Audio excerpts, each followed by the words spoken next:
don't think that's supposed to be like that. That's not what you want. Here to see what Massey Berg has cooking up today. Just gotta find him.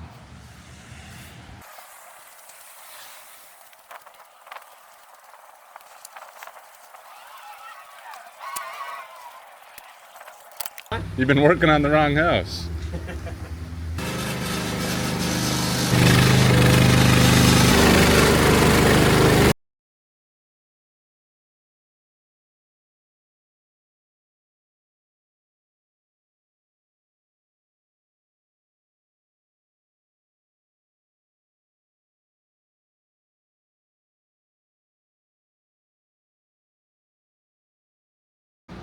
Spent the morning moving dirt around to create a swale. Is that what we're calling it? Yeah. So that the water doesn't go into the basement. And look at this. That's where I wanted the water to go. It worked. That's nice. Update time. More demo has been completed. So we are pretty well detailed now. Every piece of plaster, every bit of insulation, all the carpet, everything is gone. So we're left with just framing. We got all the nails out of the framing and everything, so it's very clean. Got all this around the fireplace demoed, so you got a good look at what the fireplace is and how much space we have around it. We did find out that there was just these boards underneath the benches and underneath the bookshelves. We're gonna have to figure out something else to do with the floor. We had this old tile here. Best solution we're thinking is just oak. Just pull up this tile and go oak. I like it. Floors are in awesome shape. Better shape than I was expecting. There's a few spots where water leaked in through the roof right here. We got some graying and a little bit of separation, and then another one here. It's still leaking, so got that water spot there. We'll have to see how it sands out. There's also some spots where it's raised up here where this radiator was, but we'll have to pull those up and fill that in. If you can't sand it, is there a option, like can you patch that? Is that possible, or is it? Here? Yeah, in the spot. Yeah, like this is a little bit more difficult because it's got to be woven in. Mm-hmm. But this one is easy because it's at the end of a parallel row, so it would just be adding more that way. The only thing that really is left is this bathtub, which is insanely heavy. We're trying to figure out a way to get it out of here. But you can see how rotten everything in this bathroom was. That's where the bird's nest was. Yeah, you can see outside. Yep. On the wall. Yep. I don't think that's supposed to be like that. That's not what you want. These floors look like they're maple. Yeah, either maple or Douglas fir or something. They're not oak. So what do we do with these? So these will get pulled up through here, in through here, and we're gonna hopefully use them upstairs. From here, it'll be an easy patch because the oak stops here and it'll just continue all the way to here in the kitchen. Cool. And then the decision has been made to leave this flooring and try to salvage it. This will end up in the mudroom, and this will end up in the pantry. So we'll just sand it out and That'd be nice. be character grade. We did run a laser to see how everything was as far as level goes, and we got good news. The perimeter of the building on top of the foundation is actually super level. It's within maybe a ½ inch or ½ inch across the entire thing. So leveling the top plates around the perimeter will be pretty easy.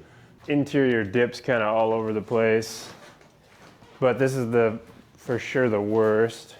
This is about an 1.5 inches lower than the perimeter.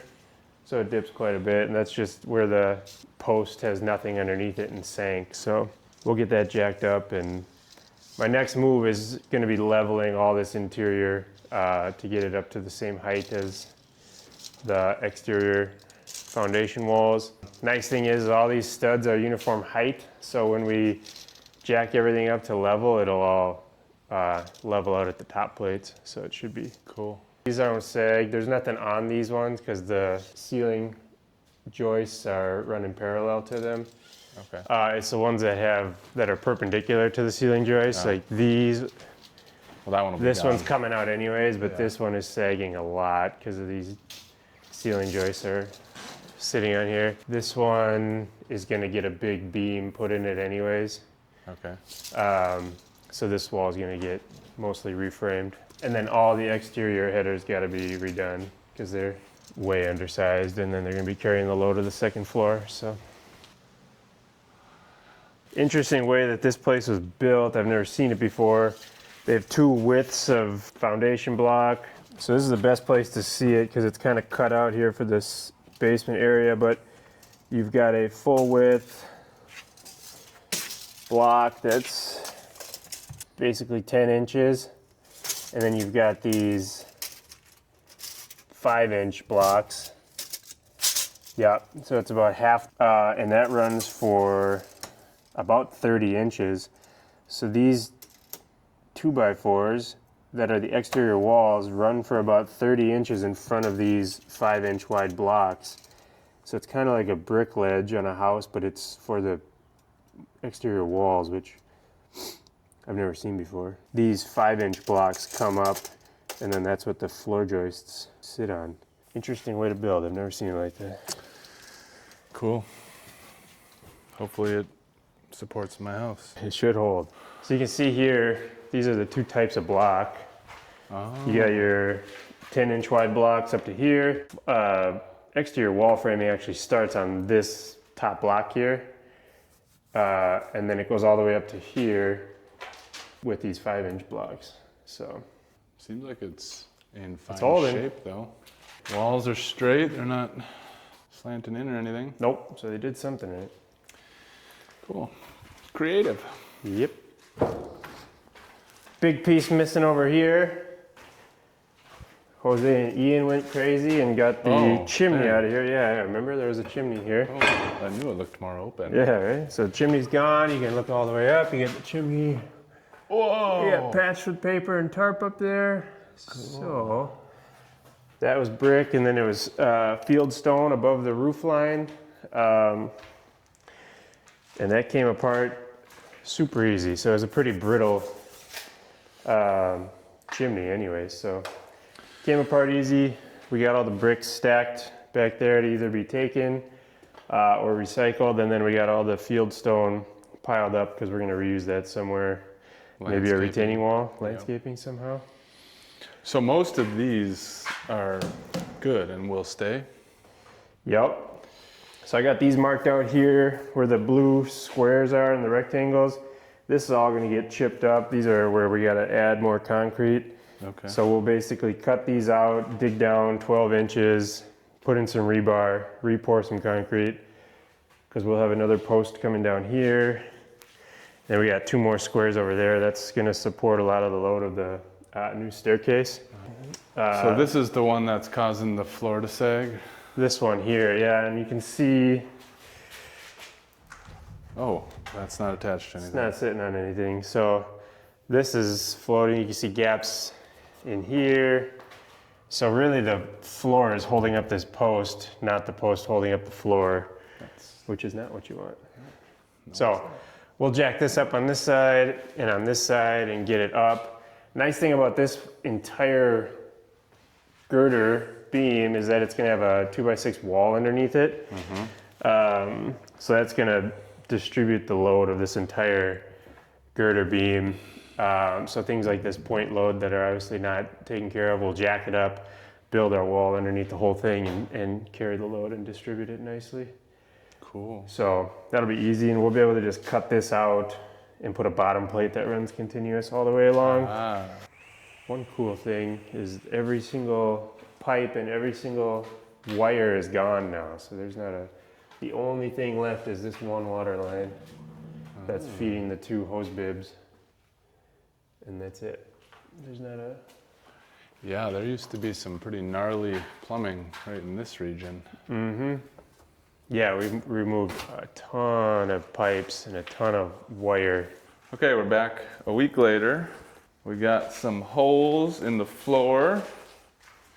You kind of explained this to me before, but remind me what the idea is here. These are footers. They're gonna carry the load because the floor from the second story and the staircase wall, that load's gonna sit down on these footers. So it doesn't actually sit on these, it sits over here. And this the stairway will come over the top of this, right? Yeah, this will be the inside of the staircase, will be outside of the staircase. Cool. I'll shoot down that way. And then what's up with the big hole here? So in this one, there's a beam going in between the dining room and the kitchen. And that beam sits basically right here. And that's gonna transfer down. That load's gonna transfer down. We gotta add another post here. So it's just a big footer that we need. Keep using this one, add more. Yeah, and the nice thing is we dug these out and realized that there's some pretty sizable footers for each of these posts, which is a good thing because they don't always sit on nice big footers like that. That one, This one's got it. that one had to have sank at some point because it's not even, I don't think yeah, it's that's supposed not to sitting move on like anything. that. So this one's got to get jacked up. We put a laser out this week and kind of did measurements on the joists. And this one's down like 2 inches from everything else. So it like really sank. So we'll get that one jacked up.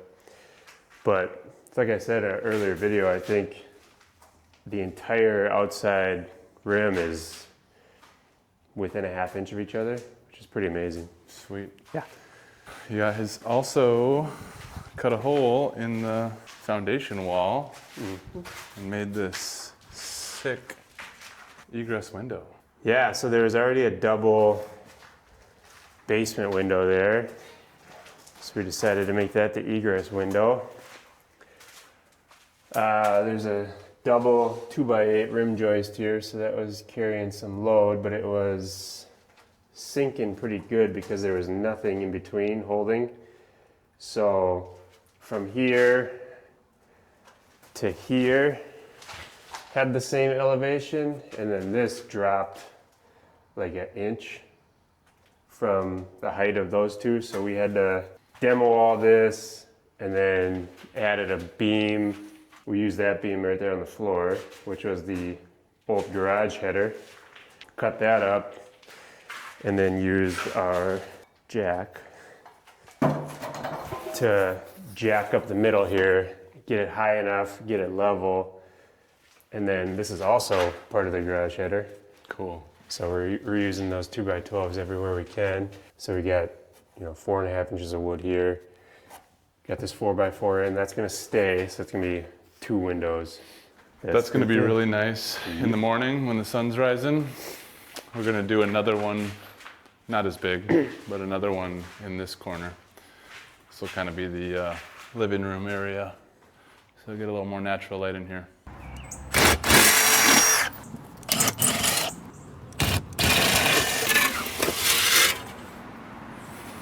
Although, not very much of it.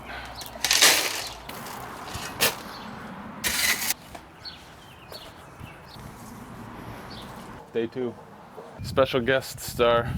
What up? What are we doing? We're digging a hole, and we got to get this root out without damaging Oh the man. gas line. Where's that? What's that root from? There was a big ugly bush here. Oh yeah, there we go. Or this. Oh yeah. Oh, there's something hard right here. It's just a rock. Wait, what's that?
Like a glove.